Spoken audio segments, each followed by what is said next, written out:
Well, hey, it's Jamie. That's me here. Welcome back to the channel, honey, and welcome back to yet another review of the House of the Dragon, baby, episode 5. So let's go ahead and get right on into it. So this episode opens up with Lady Rhea. From my understanding, Lady Rhea, or whatever her name is, okay, she happens to be the wife to Daemon, okay? Now, she done opened up about to go on this little excursion, this little ride on her motherfucking horse, right? And her cousin wants to join her. And you know what it's giving? The cousin is taking a liking to her. You know what I'm saying? I think the cousin got a little crush on Miss Girl. But she was like, nah, I'm good. I can go on this ride by myself like I always do. Like, I don't know why you trying to join me anyway. Like, scoot back just a little bit. So when she on her ride, girl, she ended up running into Damon.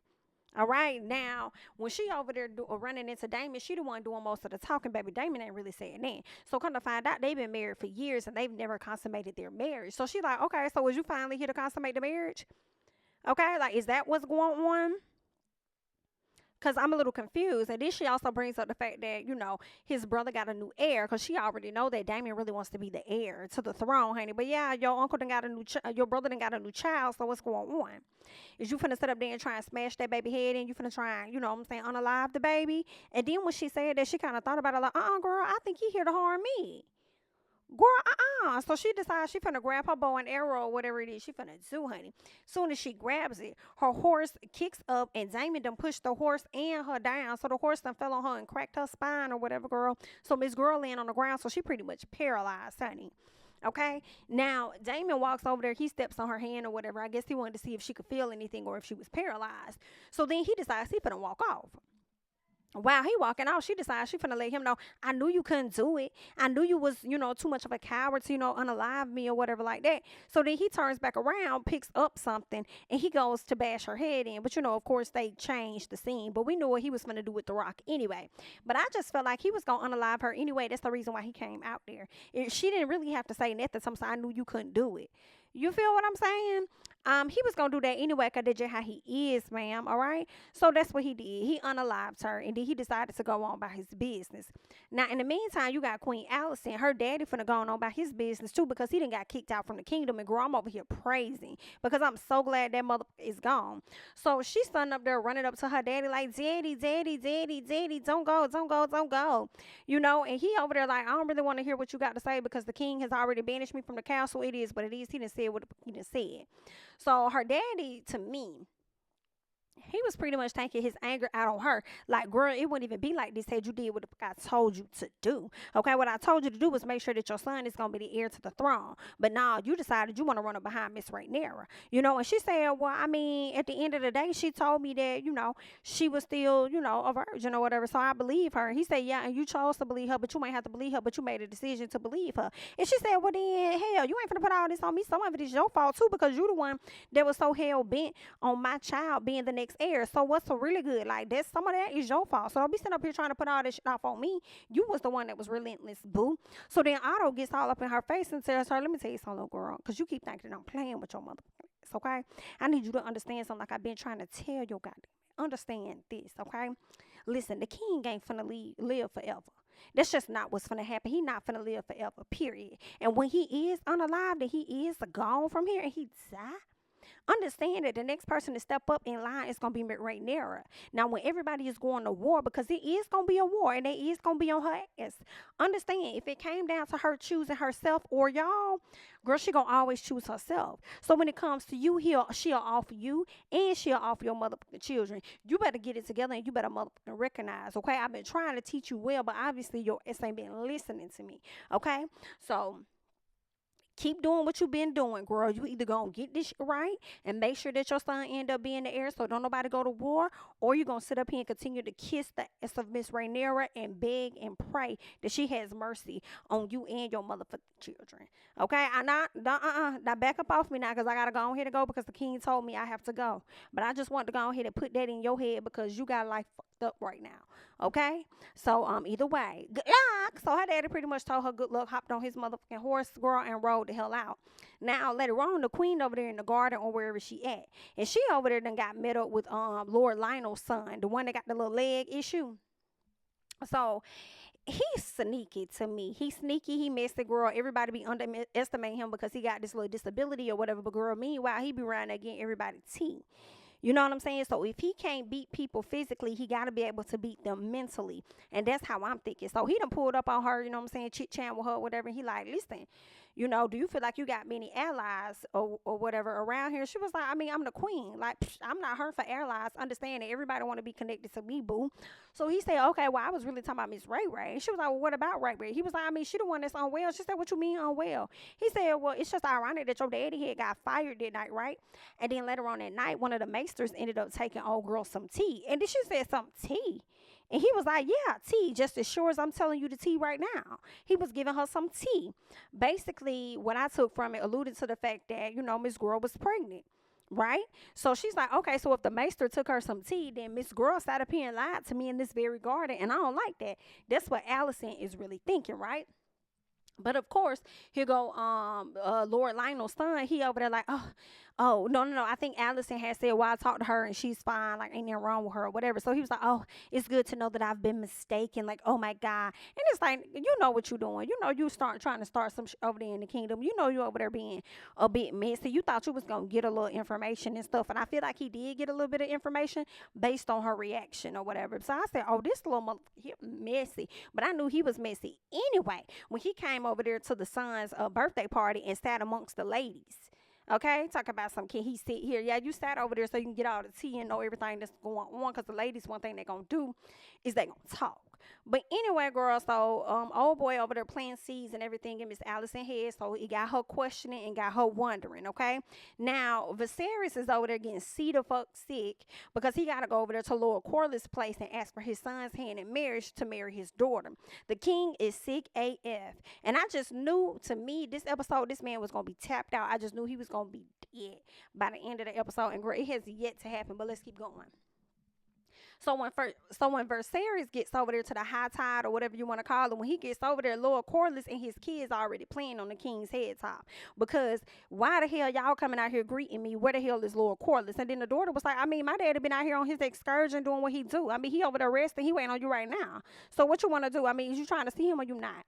So then the king decides to go inside. He said, don't worry about it, honey, because, Lord Lionel was over here pressed. Like, girl, what kind of shit is this? Like, y'all don't know how to properly greet the king. So basically, it's Slick was giving he's losing the people's respect, in my opinion. So then they don't even want to come out their house to greet you. But anyway, girl, so he done damn near walked the entire castle before he gets to Lord Corlys. And I said, not y'all got this sick man walking this whole damn castle. And I feel like the way word be spreading around the seas, girl, y'all knew this man was sick and didn't want to come out there and meet this man after he done sat up here and sent people out there to save y'all motherfucking life because y'all almost died by way of the sea people over there, okay, and the crab feeder. And you want to tell me that you don't want to come out here and meet this man. Girl, I guess, honey. So anyway, Lord Corlys. So anyway, Viserys makes his way back there to Lord Corlys. And Lord Corlys tells Viserys about Daemon's wife's passing away. And see, he didn't know anything about that. But he looked a bit shocked. Not so much as shocked because they told him that she passed away from a hunting accident. So he didn't seem to be shocked by like, dang, she died, she passed away. He looked shocked as in like, whoa, my brother really did it. I knew he had the guts and the possibility to do it, but did he really, really just commit that? That's the look that I got from him, right? So anyway, Viserys tells them that, let's talk about some other stuff, okay? Because I don't really want to talk about, let's talk about some other stuff. Listen, I want your son to marry my daughter, period. What's up with that? So Viserys says that if our kids, so Corlys was like, well, if they end up getting married, then tell me what's the order of succession? Like, how does that work? He said, well, if our kids have kids, regardless of their gender, they going to end up being the next heir, and that's just what it is. So then Corlys said, okay, well then if that's the case, can my grandkids, okay, or our grandkids carry my last name? And Viserys kind of laughs at him like, you mean to tell me a Targaryen throne, you want them to carry the last name Valerian? Oh, you got me messed up. You know what? I'm going to meet you in the middle, though. I'm going to meet you in the middle. This is what we're going to do. See, they're going to start off as Valerian. So, yes, I'm going to give you exactly what you asked for. Should they be born, regardless of what they are going to be Valerians. But I'm going to tell you one more thing. The moment they step their ass up there on my motherfucking throne, okay, then guess what they're going to be? They're going to be some motherfucking Targaryens. And I said, okay, then. Okay, Viserys was like, listen, don't be sitting up here and let my sickness fool your ass. I still run it. Understand, I'm going to meet you in the middle, but I'm not going all the way there with your ass, okay? So anyway, that's what ended up happening, period. And I kind of like the idea. Give him the Valerian and then turn around, give him the Targaryen. Yeah, it's cool. It makes sense. It works. I'm not complaining about it, okay? Now, meanwhile, Ray Little Miss Rhaenyra over there talking to Laenor, girl, and they over there talking about some duck and a goose, girl, not duck, goose over there. They talking about, honey, but what they really over there talking about is some cootie twine, honey, some cootie twine and some. That's what they really talking about, and what the conversation really is about is the fact that Laenor really likes the duck. You know what I'm saying? At least that's how I understand it. Okay, so he like the duck, meaning that dick. Okay, and she like the so. You know what I'm saying? So it was in that moment. I said, girl, what they talking about? Because he don't really like her like that. Like, that's just not what he really into. So then right now it came up with this plan. And she's like, listen, I ain't really trying to F with you. You really ain't trying to F with me. You really ain't my stilo. For real, for real. But we going to do this, for power purposes only. Like, we'll fulfill our obligation as expected by our parents in the realm. But at the end of the day, we can indulge as much as we want with our side people. And that's just on Pete. So they came to an understanding and everything was all well. Meanwhile, you got Corlys and Big Ray back in the castle or whatever talking about their son. So Corlys is like, well, where is Laenor? And she was like, oh, well, he over there taking a stroll with Ray. And he was like, oh, okay, really? She was like, yeah. He was like, well, I like that. Maybe, he'll grow a bit more fonder of her. And then she said, now, you know that is not his true nature. You know that. And so he said, I mean, I know, but ain't nothing like bedding a woman, And it was interesting to see because I thought the dad probably would be of disgust, but both of the parents are highly aware of their son's sexuality, and he just feels like, okay, yeah, that's cool that he's into that, but I think once he get him a whiff of a woman, it may be a little different. And Big Ray was like, I hear you and all that other shit, but I need you to understand, if this girl end up being queen, baby, they finna throw down. All right, so basically she's saying the same thing that Otto's saying. Otto isn't wrong about what he's saying. It's definitely going to be war for sure. I just don't like how Otto goes about being, getting his plans to prosper. I don't like that because he's very manipulative, right? But Big Ray is just like, listen, I'm telling you, when this girl become queen, the people is going to war. You know who they're going to war with? Not just her, but our son and any of their heirs. Like, it's going to be hell on earth like for a very, very long time. And then Corley said, man, F them people. We run this SHI like we in charge of the Navy and stuff. Girl, I wish the NIGGA would try and pull some shit like that. Let them run it, okay? Because they must not know who the fuck I am. That's the whole reason why we marrying both of them, okay? Because we going to be the ones that's the most powerful, period. I wish they would try that shit. I'm on that period. So that's how Mr. Corlys was coming, okay? Then he goes on this rant about her being the rightful heir and all this other stuff. And she's just like, honey, calm down. Didn't I just tell you that the people going to go to war? All right, if Rhaenyra gets in, it's the queen.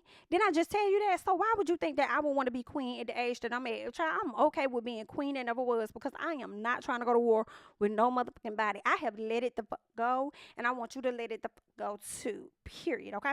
So meanwhile, Laenor over there, they done put a shot over there with Laenor, or whatever his name is, honey. He over there with his boo. They having a good time or whatever like that. But his boo trying to act like he cool, but he high key is feeling the same way as Criston Cole is going to end up feeling like, dang, you finna sit up here and snatch my person up. Now I'm already a secret, but now I got to be even more of a secret so you can carry out this facade in front of the people. You know what I'm saying? So, I mean, basically, he's about to come second to the queen or the soon to be queen, Miss Rhaenyra, and he don't really like that. You know what I'm saying? But anyway, they're going to go along to get along. Now, Sir Criston that sat up here and exposed his heart to Ray, and he wants her to run away with him. And she like, nah, B, I'm good on that. You know what I'm saying? He was like, but I really care about you. You know what I'm saying? We could run away. We could go do some things or whatever. And she said, baby, now, you know you're my little secret.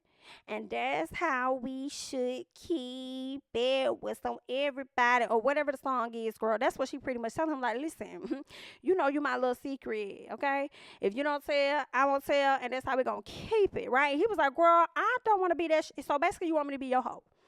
I ain't no motherfucking hoe. I'm trying to give you some real love, okay? I'm trying to tell you, listen, you can marry me. You can marry me not for the crown or for the power, girl. Marry me for love. But see, what he don't understand is Miss Rhaenyra is all about the crown. And she's all about the power. She don't give too much fucks about love. See, she just hump on you to get that sexual pleasure fulfilled. But Miss Girl will sit up there and marry her uncle to get the sexual pleasure fulfilled and have the love of the crown and the power. You know what I'm saying? So she got a point to prove, all right? But to be with you, That's dead. That's not going to happen, okay? So anyway, the king over there dying slow as hell because he done got an infection in his arm, okay? On top of the fact that his fingers have been amputated. And what's crazy is that the king has been dying off for the past damn near 5 years or whatever, wherever we are at this point, okay? It was 3 years since the first episode on last season, last episode. So I don't know where the hell we at now, but I would want to believe, girl, hell, I mean, he been dying off for about shit 3 to 5 years is what I'm gonna say. Okay, so he's struggling. All right. Anyway, let's keep going. So it's time for the royal celebration. But before they get to the royal wedding and stuff like that, they got to do the welcome feast. So Daemon, first of all, everybody coming in. You got Laenor, the Corlys, all those individuals coming in. Daemon decide he finna walk his ass in there late because he got to be fashionably late. He got to have all eyes on him. Child, he walk in there looking as though he wasn't invited. Then his brother tell his ass not to return and tell him to go over there to his wife or whatever. He did go to his wife, but he went over there and he clapped his wife. So he decided he finna return. And the cousin, he already feeling away because he said, "Oh my God, I'm in the same building as the NIGGA that I know that set up here and kill Lady Rhea." Okay, so I'm gonna have to confront this before the night is over with. But Damon came up there all uninvited, and Viserys just looking at him like this, and I not this, yeah. Get this motherfucker channeling him sit at the end of the table. So he come in and sit down. Now, let's keep going. Now, Alicent, we got to go back to Alicent because Alicent also arrives late as well, but she arrives late with this royal green color. Everybody else is in these calm gold, black, blue colors, and she coming there with the brightest green she could find. But before we get to that, all right? Right before Alicent brought her ass down, she pulled Sir Criston to the side to talk to him about the tea, honey, literally, that was given over there to Miss Ray. So she really wants to know, like, do you know any details? You protect her. You're with her most of the time. Do you know anything about her messing with her uncle, right, Daemon? But I could not stand the way she was tiptoeing around getting this shit out. I was like, girl, just get this shit out, okay? And before she could get it out, here he go confessing because Sir Criston is feeling so guilty in his spirit that he feel like she talking about him and that she knows, so he confesses. She's shocked. Okay, she turns her head or whatever. She's like, oh my God, so this bitch been out here lying to me. Okay, girl, I went to back for you. I'm believing you. I turned against my own daddy for your mother as girl, and you was sitting over here lying to me. So basically, my daddy was right. Okay, he was right about you. Wrong person, yes, but still right at the end of the day. So, girl, I don't like that, and I'm on your mother ass, okay? So then Sir Criston is like, listen, if you gonna, punish me, girl, then let it be a quick death, honey. Go ahead and clap me and kill me. And she ain't saying nothing. She was just like, okay, thank you so much for your services. Okay, you can go ahead and go, right? So she let him go ahead and leave. So now she got this tea, she got this information on Rhaenyra. Now she looking at her sideways because it's like, girl, you fake, right? But at the end of the day, it's also giving to me why she got to be real and authentic with your ass, because you the one that sat up there and married her motherfucking daddy and didn't tell her none of the details about you going up there seeing her daddy and hanging with her daddy and all this other stuff, trying to put a good impression on her daddy. But then you want to be mad that she's sitting over here smashing somebody else that's really not your business. So then it makes me wonder, Miss Queen Alicent, are you really disappointed in Rhaenyra because she did not tell you that she was smashing on this man, or are you upset because you too like Sir Criston Cole and she the one that smashed on him before you got the opportunity to do it? Or are you upset or jealous that she gets to smash on a younger man and marry who she wants, or whatever the case is, or marry somebody else that's younger, but you got to be humped on by this old man that you didn't even want? You know what I'm saying? So what's the real tea, Miss Alicent? That's what I'm wondering. Okay, y'all leave y'all thoughts and comments down below. Now, anyway, she done came in there into the feast or whatever, all this bright green or whatever. She looked over there at Rhaenyra, and I ain't never hear her say this to Rhaenyra. She was like, "Congratulations, stepdaughter." I've never heard her call this girl stepdaughter.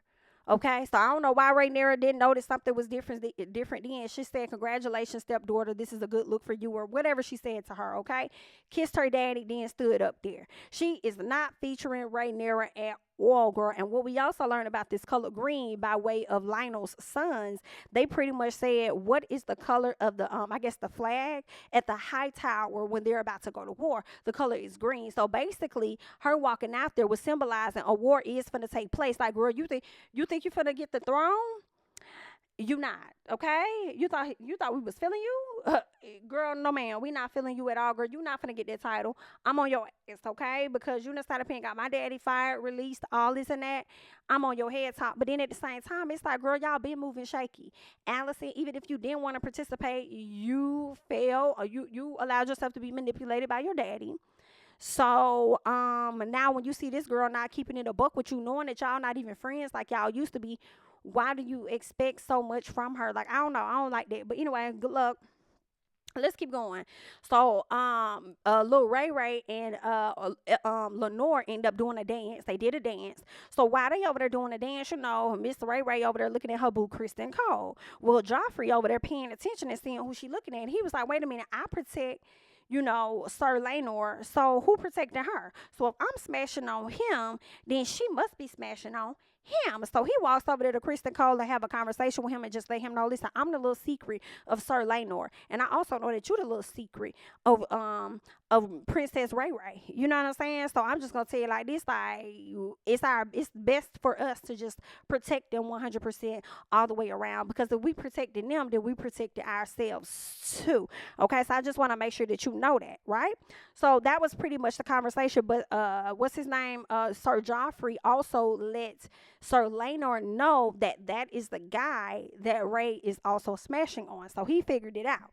Now, during this dance, it was interesting because Daemon eventually goes down to dance with Laena. He dances with Laena, and he also dances with Rhaenyra.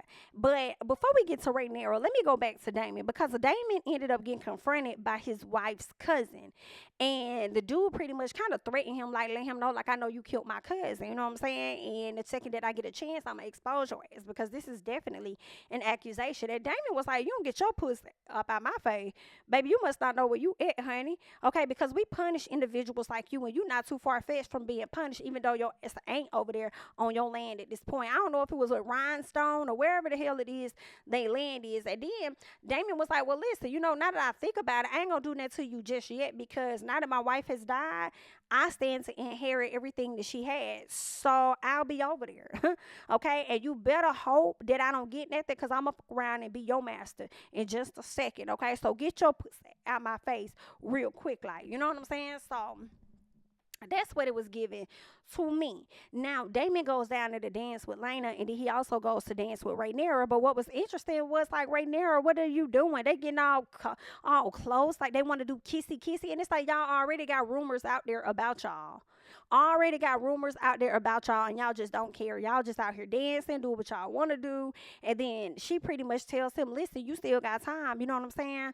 You ain't got no wife or whatever like that. You still got time to sit up here and marry me. So why don't you just snatch me up, take me away, take me to Dragonstone, and make me your wife? And I was so pressed by that. Like, what the like, you really into your uncle, huh?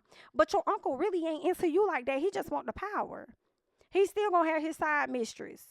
I guess you still gonna try and mess with Sir Criston Cole, but I feel like that's gonna be a wrap on that. I don't think he gonna double back, but we'll see.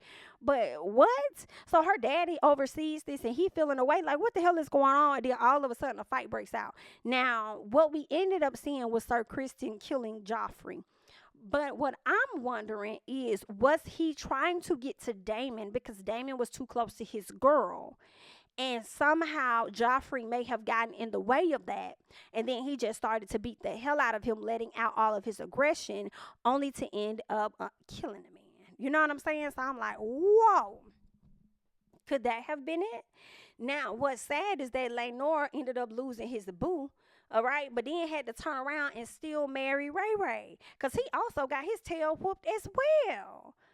Girl, what kind of shit is that? How y'all don't respect this man's position? So he got beat up. His person that sat up there got killed, and he still had to marry Ray Ray.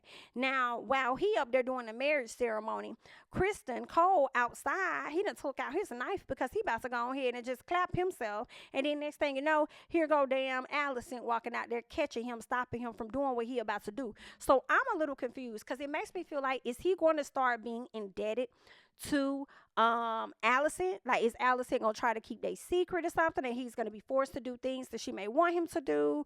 Or are they both going to move to a place of coming after Rhaenyra because they both feel betrayed by her. But I also feel with that, them having a common quote unquote enemy is going to make them fall for each other, and they are probably going to cross the line. And I am cringing, and I really, really hate to see that. You know what I'm saying? But that's all that I got. I want to hear you all's thoughts and comments about the latest episode of House of the Dragon, honey. I'm Jamie, that's me. Don't forget to like, comment, subscribe, share my videos. Follow me on Instagram and Twitter at Jamie, that's me. And I'll catch you guys in the next one. Bye bye.